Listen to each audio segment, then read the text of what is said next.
Step into the world of power, loyalty, and luck. I'm gonna make him an offer he can't refuse. With family, cannolis, and spins mean everything. Now, you wanna get mixed up in the family business. Introducing The Godfather at ChumbaCasino.com. Test your luck in the shadowy world of The Godfather slot. Someday, I will call upon you to do a service for me. Play The Godfather now at ChumbaCasino.com. Welcome to the family. VGW Group. No purchase necessary. Void where prohibited by law. See terms and conditions. 18+.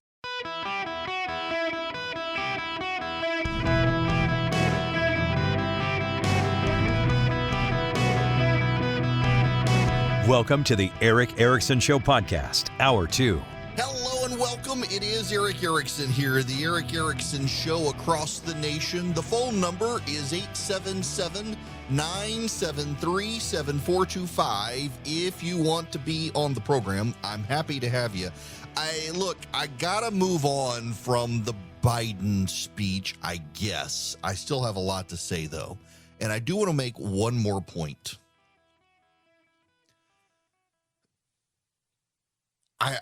To be somewhat repetitive, Biden gives a speech on the Thursday night before Labor Day as college football is kicking off, including with two of the popular college football teams in Pennsylvania. And he gives this address. He clearly wanted it to be talked about. He did not want it to be covered at the time.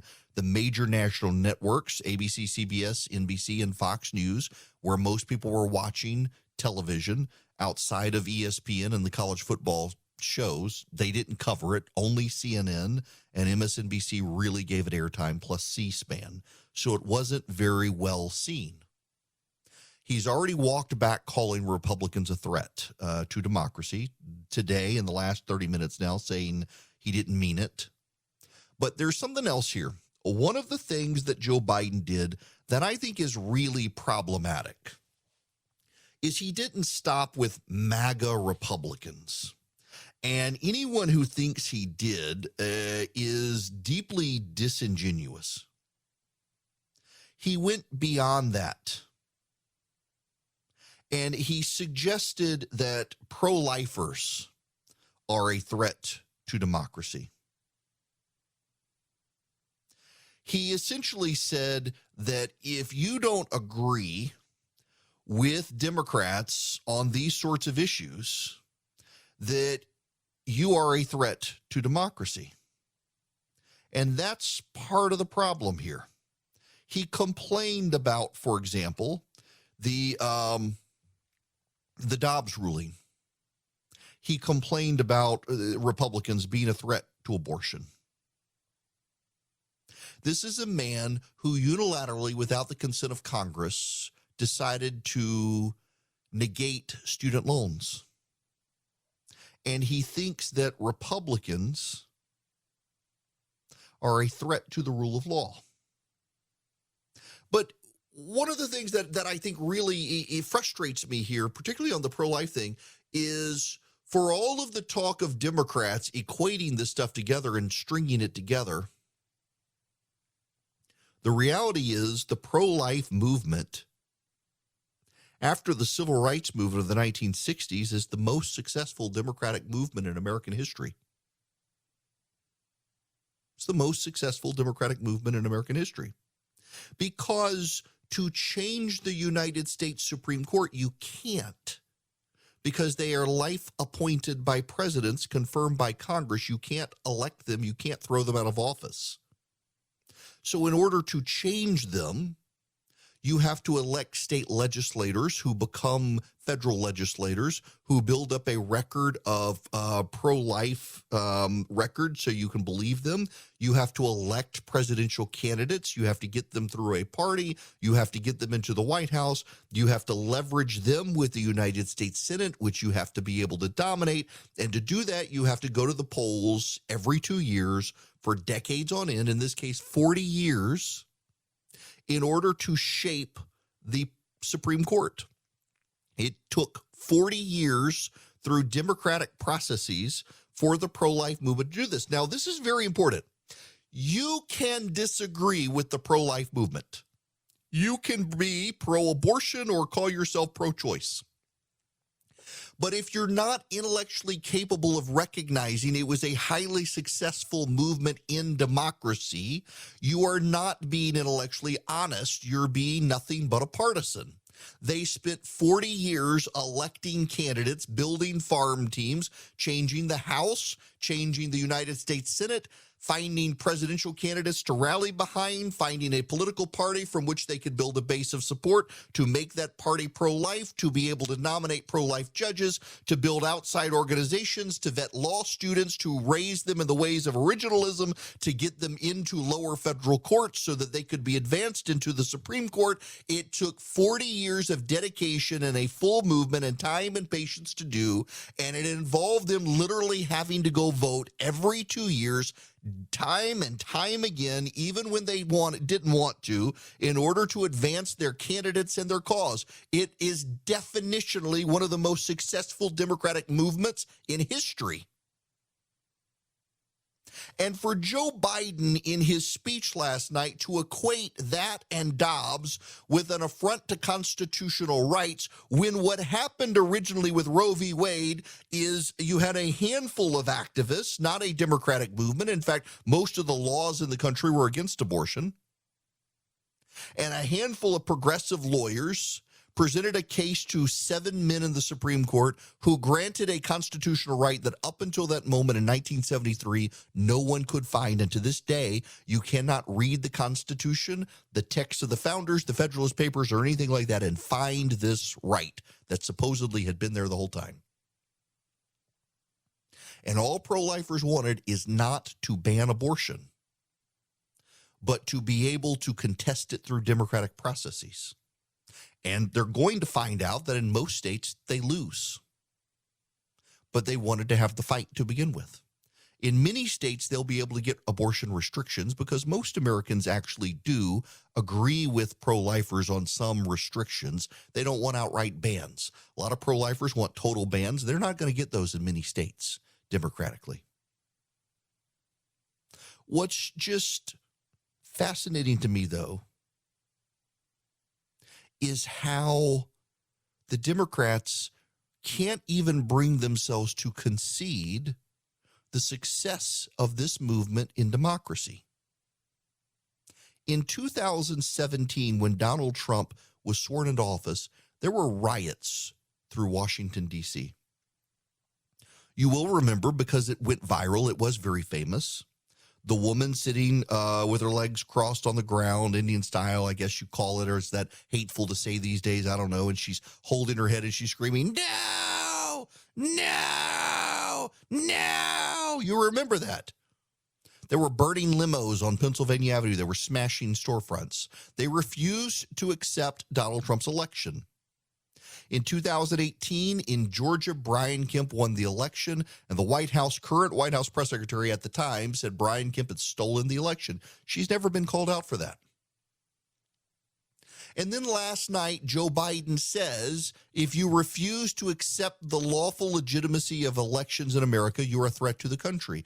But he's saying that about Republicans. He's not saying that about those people. He's not saying that about the progressives. He's not saying that about the Democratic base. He's saying that not just about MAGA Republicans. He's saying that about Republicans who are pro-life, who operated through the Democratic channels for 40 years to get a Supreme Court opinion change. The most difficult thing you can do in the United States, short of amending the American Constitution, is getting the Supreme Court to change a precedent. Because you have to convince Supreme Court justices that their institution was wrong, and it's very hard to get them to do that because of the doctrine of stare decisis, that they tend to maintain past precedents, no matter how flawed, for the legitimacy of the court. And it took them 40 years to do. Through voting for people, through building farm teams, through finding pro-life candidates, through finding intellectuals who could make the arguments to persuade law students and persuade law professors who could then teach that way of that viewpoint, to found the Federalist Society, to build an organization. This was the most democratic movement probably in American history, if not world history. modern world history. It profound how long it took. They did not give up, and they were ultimately successful. And to say those people are anti-democrat when actually it was an anti-democratic institution, the Supreme Court, that conjured a right out of thin air in the 1970s to placate progressives, and all these people did was they played by the rules and got it changed over a 40-year period. That should be deeply offensive to you and show that the president's own argument is without any sort of intellectual firepower.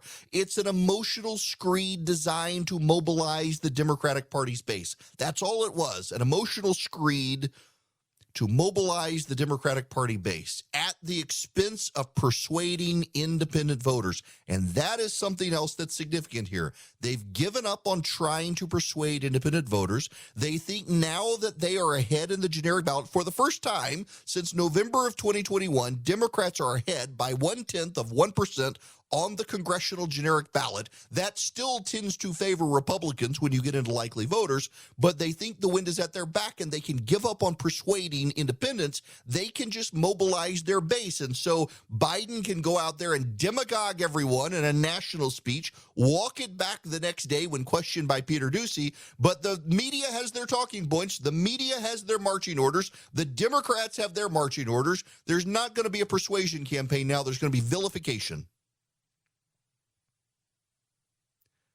That's a problem.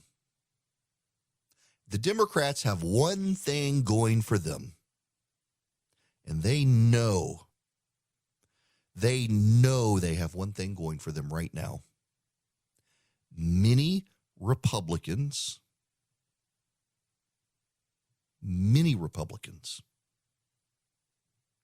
will rather defend Donald Trump than talk about the issues Americans care about.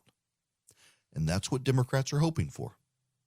Democrats are hoping that we have an unending 2-month stand by your man moment from the Republican Party where they defend Donald Trump and the classified documents that most independent voters are turned off by. It's not a coincidence you see the shift in independent voters back to the Democrats. As the Mar-a-Lago raid comes, you find the classified documents. Donald Trump comes to the forefront. Democrats have literally been telling us for a year they intended to make this an election about Donald Trump. The president's whole speech last night was to get Republicans fired up to defend Donald Trump because they know Donald Trump alienates independents, because they know something some of you cannot bring yourselves to admit. Donald Trump lost. He didn't have it stolen from him. And a lot of independent voters who don't like Joe Biden still prefer him over Donald Trump when it comes to governance. Joe Biden's problem is he promised a return to normalcy. He promised a return to good behavior. A year ago and a few days, Joe Biden tweeted out this. Here's my promise to you. If I'm elected president, I will always choose to unite rather than divide. I'll take responsibility instead of blaming others. I'll never forget the job isn't about me, it's about you. And he's done exactly the opposite. He's done all the things Democrats accuse Donald Trump of doing. And Trump is not on the ballot unless you put him on the ballot, unless you make it about Donald Trump. If you make it about Joe Biden, if you say Joe Biden promised to return to normalcy, if Joe Biden, he promised he'll take responsibility instead of blaming others, he promised he'll choose to unite instead of divide, and look what he's doing. He can't even run the economy. He can't even keep his word. He's no better than Donald Trump. Republicans win. But too many Republicans still want to relitigate 2020. Too many Republicans want to make everything about Donald Trump. Too many of them want to focus on Trump at the expense of the economy and crime and the border. And, if you want to make it about Donald Trump, at least make it about how none of these problems existed when he was president. Don't worry about Mar-a-Lago. Don't worry about classified documents. Don't worry about possible indictments. Make it about your life did not suck when Donald Trump was president. You may not have liked the guy, but he didn't screw up the economy. He didn't screw up the border. You didn't have monkeypox. You didn't have all of these problems in the country. I mean, Karine Jean-Pierre, the White House press secretary, is now trying to claim it's Republicans who kept kids out of school, which is a bold-faced lie that we got to spend some time with. Turn all of that on its head. Take these unforced errors by the Democrats and ram an entire campaign through them to November.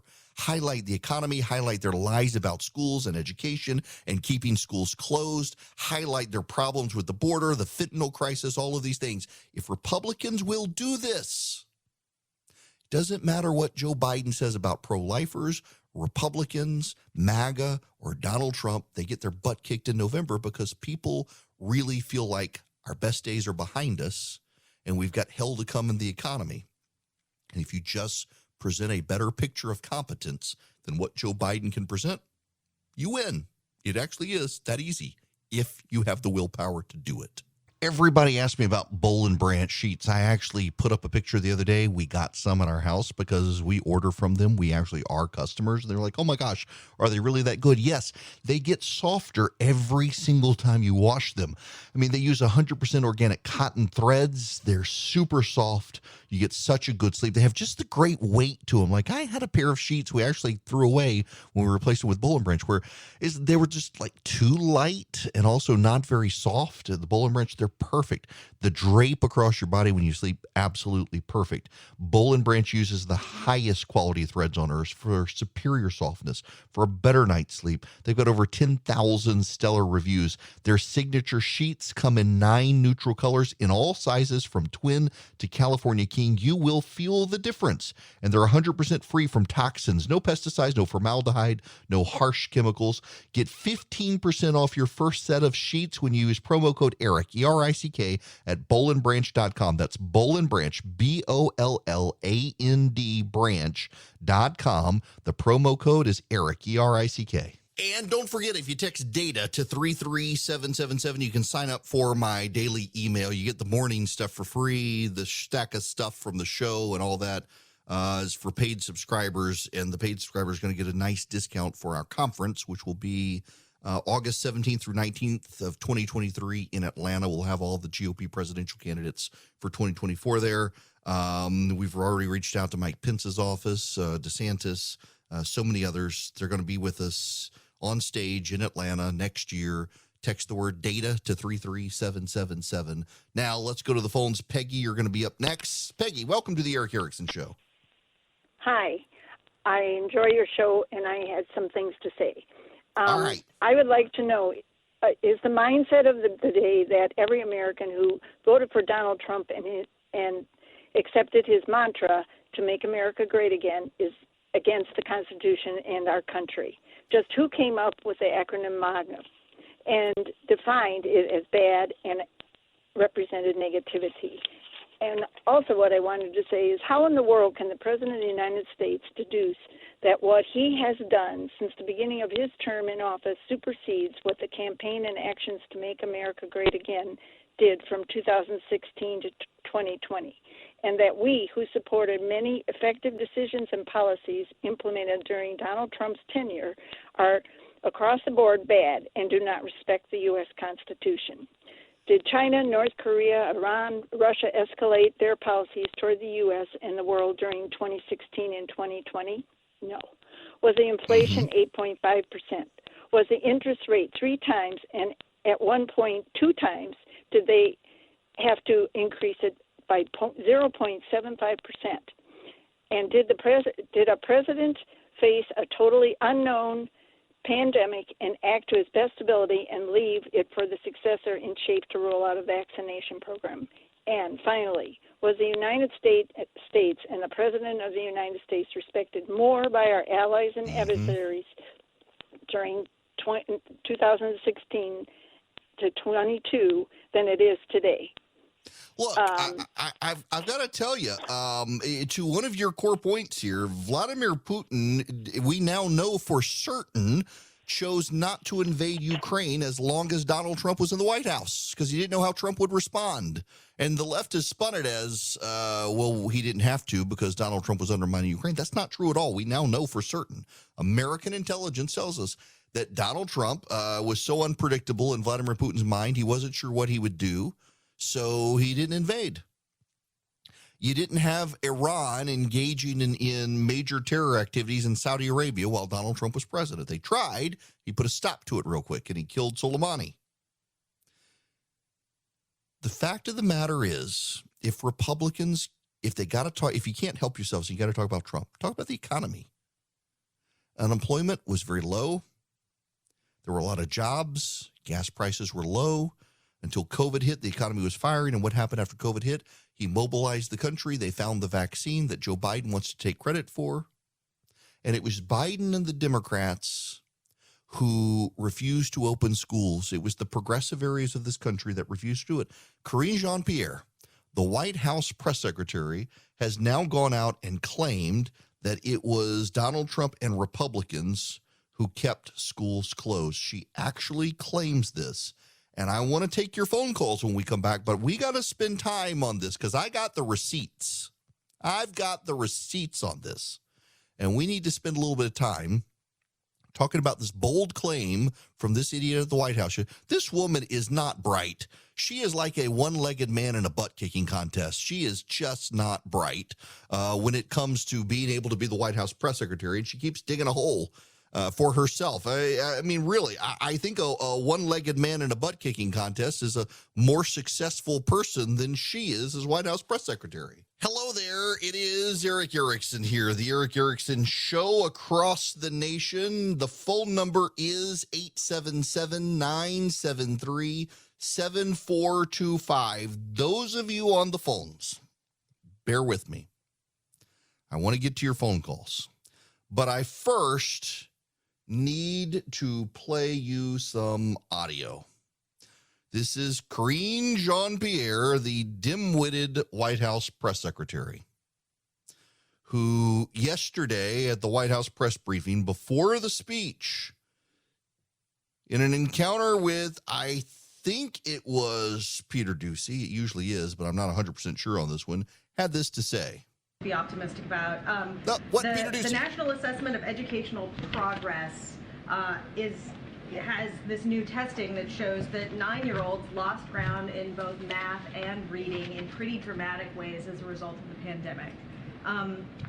What is the president going to do about it? What is the administration going to do about this severe learning loss? And does the administration shoulder any blame for not pushing schools to reopen sooner? So let's step back to where we were not too long ago when this president walked into this administration, how mismanaged the pandemic, the response to the pandemic was, how 47% of schools were, in less than 6 months, our schools went from 46% to open to nearly all of them being open to full time. That was the work of this president, and that was the work of Democrats, in spite of Republicans not voting for the American Rescue Plan, which. Okay, you got that? She says that it was the Republicans who kept schools closed. Well, my friends, I have what the kids these days call receipts. Here's Randy Weingarten, the head of the American Federation of Teachers, July 28th, 2021. Has really thrown this curveball that says that while vaccination is the number one gold standard, that we need to, bring back our masks for schools. So the bottom line is we're going to keep kids safe. We're going to keep our members safe. And we're going to try to open up schools, and we're going to try to move through this political battlefield. That was July 28th, 2021. February 9th, 2021. Here's Kate Bedingfield, the White House Communications Director. Teachers unions have said that teachers should be vaccinated before schools are open again. Does the president agree with that? Should a vaccination be required before a teacher should go back to school? Well, he believes that teachers should be a priority in the vaccination list. He has supported that. He believes that teachers should get their vaccines. But he's listening to the science, and there are a number of important steps that we need to take to ensure that schools can open safely. Vaccines are one piece of it, yes, but also we need to, there needs to be masking. There needs to be room for social distancing. So those mitigation measures are just as important. That was February 9, 2021. Schools still closed. Here's Chuck Todd on MSNBC. It is not clear to me where the president's position is on reopening schools. That was Chuck Todd. February 5th, 2021. Here's Nancy Pelosi, February 19th, 2021. Now, the important point to make on this is where there is a high incidence of COVID, most of those schools are virtual or hybrid anyway. They're not actual are not actual, and the vaccination might not make it actual anyway. So again. Yes, virtual schools, February 17, 2021. Then White House Press Secretary, the smart one, Jen Psaki. Well, I will say one of the reasons that the president has put $130 billion of funding in his American Rescue Plan is because he knows that schools across the country need funding to satisfy some of the mitigation steps that are recommended in the CDC guidelines. I talked with him about this morning, and his concern, as you have raised, that this is deeply impacting women. We're seeing that statistically with every week and every month of jobs numbers. We've seen it anecdotally, and his concern is about the impact, of course, on working women today, but also on how it will bring us back in the years ahead. Because if there are fewer women who are in the workplace, there are fewer women climbing the corporate ladder, there are fewer women who are getting law degrees, getting doctorates, and that has a long-term impact. So you're right that, or I should say, what I'm taking from your question is, can we get this done if we don't have funding, if we don't have the different components? When he announced his goal of opening the majority of schools, he made clear we need to have funding because. That was February 17th, 2021. And here's Andy Slavitt, the White House COVID advisor at the time. Any sort of common ground when it comes to getting kids back to school. Parents were thrilled last night to hear the president say 5 days a week he wants to get those kids back in school. And those same people are hearing the opposite from their own teachers and school administrators that say these buildings aren't equipped to handle teaching with all these kids in here. Well, look, if it were easy, it would have been done by now. And I think we're making progress. I think having a roadmap back that the CDC put out is a good thing. Look, it's not a matter of whether kids should go back to school. It's a matter of how. And matter of how. That was back in, looks like March of 2021. Here's Anthony Fauci, February 21st, 2021, with Dana Bash on CNN.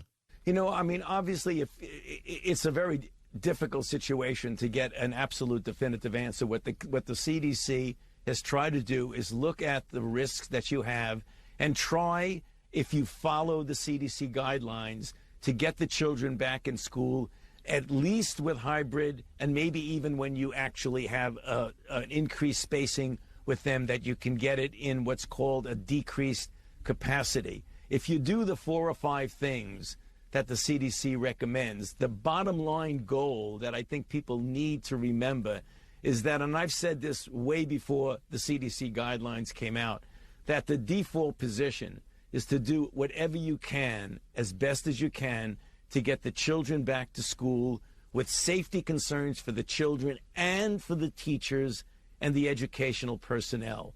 And that's what we're trying to do. That's what the president is talking about getting those K-12 schools open. Getting them open means they're not open. Here's the United Teachers Los Angeles president, Cecilia Meyer Cruz, on March 1st, 2021, after Gavin Newsom said he wanted to reopen schools for the coming school year. Safety conditions must be in place in our schools, such as PPE, social distancing, ventilation, and a cleaning regimen. Now let's drill down on some of the increased political pressure coming from all sides. We have an all-important member vote this week to stand up against that pressure and fight the unsafe return to school sites. Today, state legislators released a revised plan in Senate Bill 86 to try to force schools to physically reopen even if conditions are unsafe. Unfortunately, the plan reverts to deeply flawed ideas in Gavin Newsom's proposal in December to offer school districts more money if they open faster. If you condition funding on the reopening of schools, that money will only go to white and wealthier schools that do not have the transmission rates that low-income Black and brown communities do. This is a recipe for propagating structural racism. Oh, yes, she went there.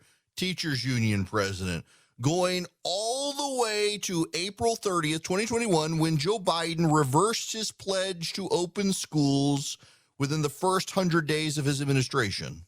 Kids in K through 12 schools obviously are not going to be able to get the vaccine by the fall. Should all schools in this country be open this fall for 5 day a week in-person learning regardless? Based on the science of the CDC, they should probably all be open. Based on it, they should probably all be open. Now, the point here, again, all this audio, we got the receipts here. For Karine Jean-Pierre, the White House press secretary, to blame Republicans and say it was Donald Trump. Actually, in 2020, Joe Biden was campaigning saying Donald Trump was going to put your kids at risk by trying to force schools to reopen in August and September of 2020, saying it was a campaign issue. He didn't care about the kids. He wanted them open.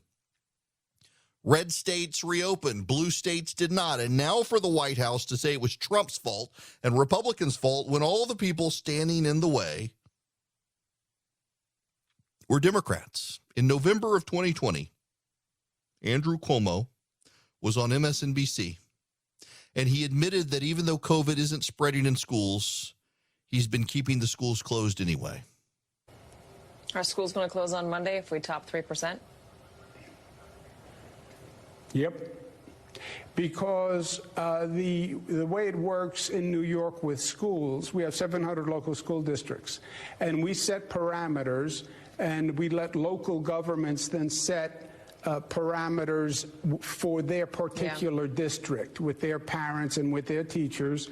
New York City set 3% as the agreement. If the number goes over 3%, the infection rate, which, by the way, is very low, right? Almost 80% of the states are above 3%. 3% is a low number. But if it goes over 3%, the schools will close. The question then will be, how quickly can we reopen them?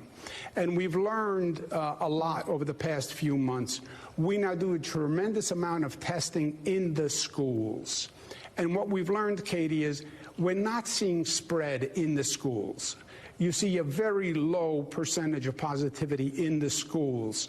But they were going to close them anyway. Those are the receipts. That's it. That's it. They can blame Republicans all they want, but parents, remember, again, Republicans, focus on that. Now, to the phones we go again, 877-973-7425. John, you're going to be up next. Welcome. Mr. Erickson, how in the world are you doing? I'm great. How are you? I'm doing well. You know, kind of caught me off guard. I was listening to this replay of all of that, and I actually, boy, that brought back some memories. Yeah. You are so thorough. It's amazing. I appreciate it. If I had the authority, I'd say, hey, let's let this program go 4 hours, not 3. But I don't have it. Bless your heart, man. Hey, you had said something to the effect about going to the voting poll and, you know, you choose your candidate. I'm not putting it correctly as you said it. When I go to vote, I go to vote for an individual that will stand up for the United States Constitution. Mm-hmm. Our nation is totally different than any other country in the world. Why? Because the founding fathers were wise enough to write a document, a contract, so to speak, to protect we the people from tyranny, from giving us the authority to choose, not necessarily weaponize, as some will say, militarily wise, but, you know, if we are suppressed, we have that right to vote them out of office because they're not following the Constitution of the United States. And any time anyone in executive, legislature, Supreme Court goes against the Constitution, you're going against the Constitution and we the people. Right. Bless your heart for everything you do, brother. Well, Thank look, you John, so I appreciate much. the kind words and totally agree with you on that point, too, that Republicans are voting for people they think are going to protect and defend the Constitution, not this expansive federal state that Democrats want that is extra constitutional. And to say that they're against the Constitution or some such is just to say you disagree with them philosophically. For the president to take the next step and say they're an enemy of the people is actually new territory here, and it just frees up the Republicans to do the same, which I wish they wouldn't take the bait, but you and I both know they're going to. All of this is going to be economically destabilizing as well. All these fights we're going to start having, which is one reason you may want to consider physical gold and silver to help stabilize your investment portfolio, particularly if you got over $50,000 in your retirement account. You might want to learn how to use physical gold and silver to protect your money. You can call my friends at Goldco at 855-904-5933. You'll get a free wealth protection kit to learn how to use gold and silver to protect and grow your money. Call them at 855-904-5933. Thousands of retirees are protecting their retirement savings. Many are getting $10,000 or more in free silver for doing it. So call my friends at Goldco. Find out if you qualify for their offer. They've helped thousands of Americans. They want to help you. 855-904-5933. Or just text my name, Eric, E-R-I-C-K, to 33777. I'll send you Goldco's number so you can touch with them. That's Eric to 33777. Hello there. It is Eric Erickson here. The phone number is 877-973-7425. If you want to be on the program, let's spend some time with your calls here. Nikki, you're going to be up next. Welcome to the show, Nikki. How are you? Good. How you doing? Great. Good. I just had a quick question. I'm a Black Republican, and I had a question about the messaging. Ever since I was 18, I have voted that way.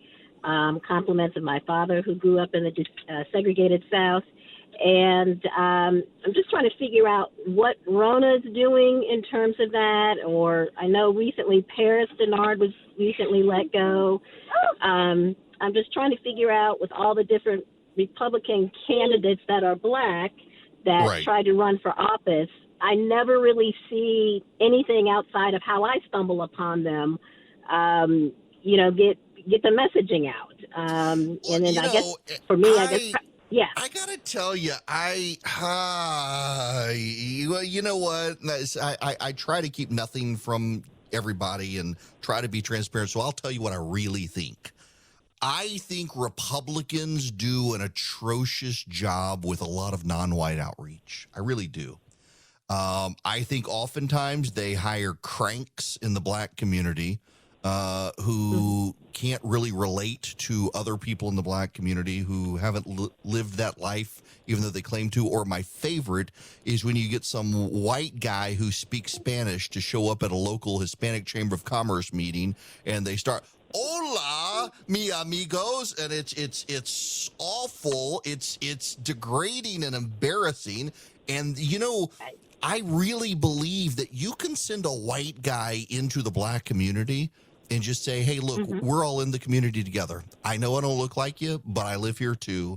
And here's why I hope you'll consider voting for my candidates." And I wish they would do that instead of getting all of the cranks that they tend to get for these jobs. And no offense to people you've named, I think that over time Republicans tend to just get people who say, "Oh, we have to have a Black person go talk to Black people, even if some white kid might do a better job of it." And then in the Hispanic community, it's just treat people like moms and dads, treat people like their professions, treat people that they're defined not by the color of their skin or their ethnicity, but by their love for this country and the jobs they do and the lives they lead. And you can have a real impact there. Donald Trump was better at minority outreach than many of the minority outreach staff in the GOP, and he was vilified by the left as a racist, and yet he connected with people because he connected with them as moms and dads and doctors and plumbers and electricians and hardworking Americans who cared about this country, and it worked for him. And the GOP is going to screw it up with all of these minority outreach people who barely speak English in like a normal human being way as opposed to a robotic way. With Lucky Land Slots, you can get lucky just about anywhere. Dearly beloved, we are gathered here today to... Has anyone seen the bride and groom? Sorry, we're here. We were getting lucky in the limo and we lost track of time. No, Lucky Land Casino, with cash prizes that add up quicker than a guest registry. In that case, I pronounce you lucky. Play for free at LuckyLandSlots.com. Daily bonuses are waiting. No purchase necessary. Void where prohibited by law. 18+. Terms and conditions apply. See website for details.